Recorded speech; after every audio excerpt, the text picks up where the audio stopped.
Go ahead, Mark. It's just you. So Okay. Jay,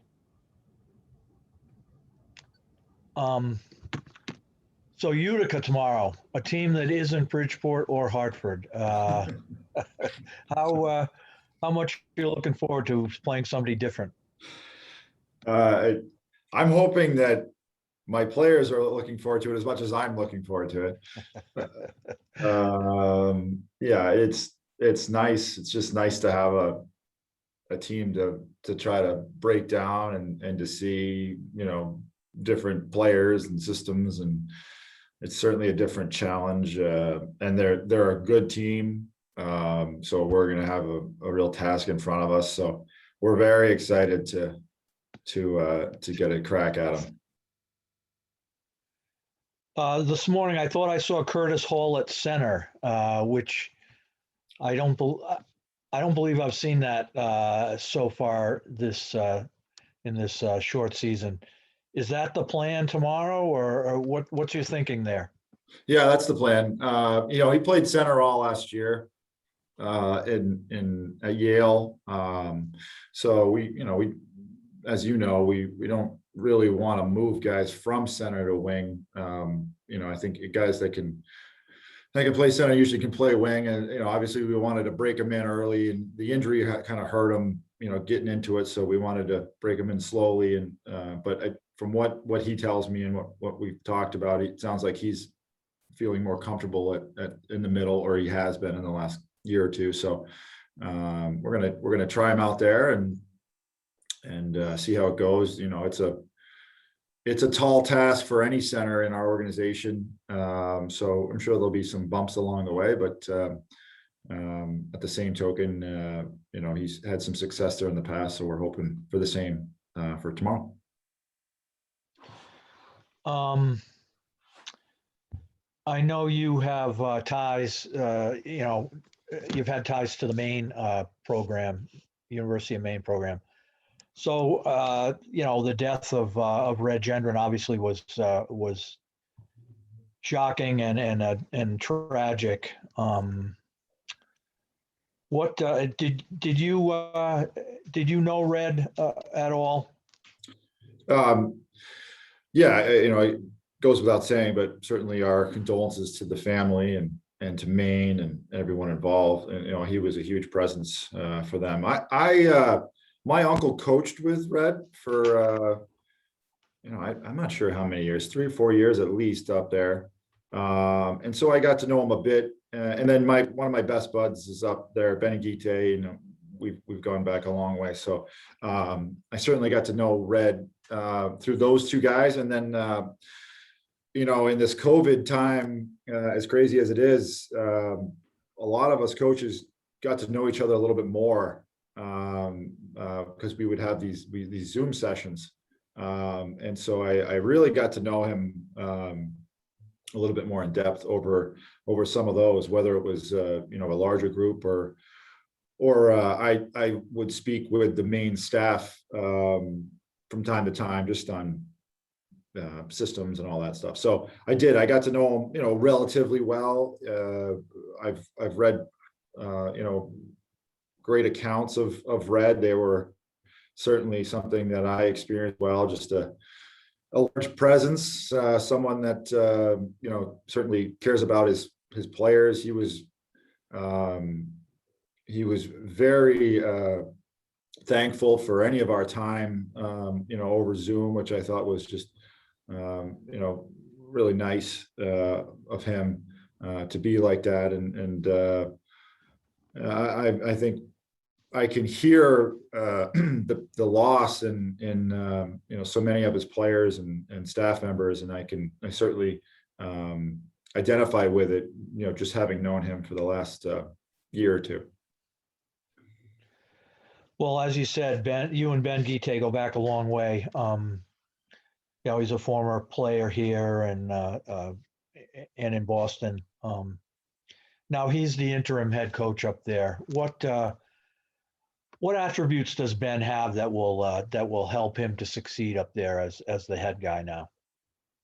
Well, I certainly, and I'm biased, but but that's just the way the world works. We're all biased. I don't know if you're going to find a better quality, person, number one, and then a guy that can bring that much experience, to a program he already knows.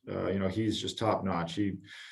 I've known him since he was 16 years old. He moved down to the Capital Region area in Albany, New York, from Montreal, and played with us down there for I think a couple of years, and went right into Maine and had to work his way into, you name it, everything. Turns into a national champion, and then has to scratch and claw his way from the East Coast League to the American League, where I was able to play with him again on a couple teams.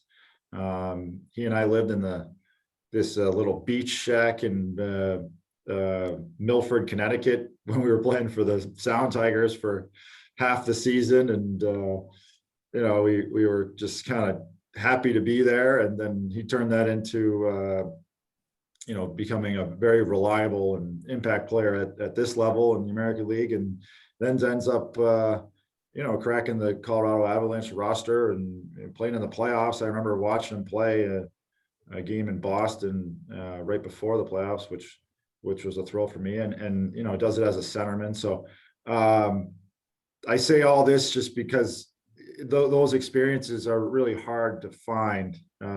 Players and people and coaches like that have been able to get through all that just tells me that he's probably the best guy for the job with regards to what he can show those kids, because they're in his shoes. Every single one of them wants what Benny was able to do. So I'm happy for him. I think he's probably dealing with, Lord knows what right now, with a loss of a guy that he's worked with for a long, long time. And I'm sure not only on a professional level, but I know they were very close. The families were very close personally. So he's dealing with that. And at the same time, he's got to take control of a program and put his best foot forward to hopefully take charge and lead it into the next generation. So certainly he's in my thoughts. I'm a huge fan of Benny and what he represents. And I'm obviously wishing him, all the best. Last thing for me, the trade deadline passed. You've been through a few trade deadlines, obviously, as a player and now as a coach. Was it any different this year with your young group of guys? I know guys are always a little bit maybe nervous. Am I going to be the prospect that's thrown into a deal, or what? They don't know what's going to happen. Was it pretty much business as usual this time? Yeah, I mean, I didn't sense anything other than that. Like you said, we've had a lot of turnover here, and I think a lot of those guys that we were seeing here early on are not here now. Those were the guys probably that would be thinking that way, as opposed to what we have now. So I didn't sense that. I mean, I didn't ask anybody, but I didn't sense that. I think this year is so unorthodox in general. We really just take it day by day. And so, these kids are dealing with a lot of everything with regards to the consistency that is the professional hockey season. It's just kind of completely up in the air. So it might have been just one of those other things, just rolling with it. They're just used to it anyway. It's like, what's the difference? I'm in the residence in here. If I have to go be a resident somewhere else, what's the difference? Right. So I didn't sense it, to answer your question. I didn't hear anything or really sense anything. And we have some guys here that certainly I know other teams are interested in, that I can tell you. But I also think that we haven't had a ton of that. I know we've moved a couple guys, but I think at the same time we've managed to keep our fair share as well. Yeah. All right, that's all for me. Thanks, Jay. Okay, buddy. Take care. Thanks, guys.